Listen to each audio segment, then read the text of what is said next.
Jeste li ikada pomiješali pastu za zube i sodu bikarbonu? U ovom videu pokazujem što nastaje kada se ova dva uobičajena kućna proizvoda spoje i zbog čega će vas krajnji učinak ugodno iznenaditi. Za početak pripreme potrebna vam je klasična pasta za zube i soda bikarbona. U manju posudu ubacite 2 žlice sode, dodajte nekoliko centimetara paste za zube, umiješajte pola žlice kuhinske soli, te na kraju 1 žlicu deterdženta za pranje posuđa kako bi se sve lijepo sjedinilo. Miješajte dok ne dobijete kremastu i ravnomjernu smjesu bez grudica. Vjerojatno se pitate čemu sve to služi. Sve ću vam uskoro objasniti, ali prije toga napišite mi u komentarima iz kojeg dijela svijeta me pratite. Uvijek mi je drago povezati se s ljudima iz raznih krajeva. Hvala vam na tome.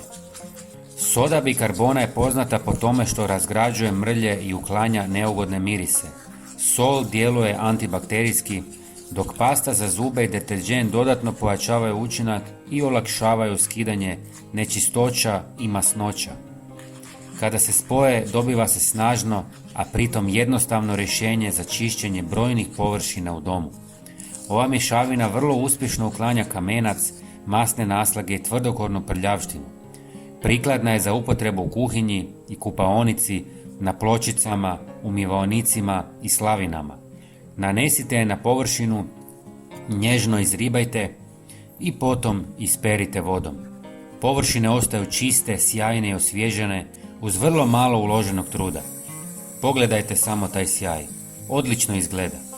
Velika prednost ovog trika je u tome što se koriste sastojke koje većina ljudi ima kod kuće, a uz to su povoljni i sigurni za redovitu upotrebu. Na taj način možete sami napraviti učinkovito sredstvo za čišćenje koje se bez problema može mjeriti s komercijalnim proizvodima. Podijelite video sa prijateljima i zapratite kanal kako biste svakodnevno dobivali nove praktične ideje za dom.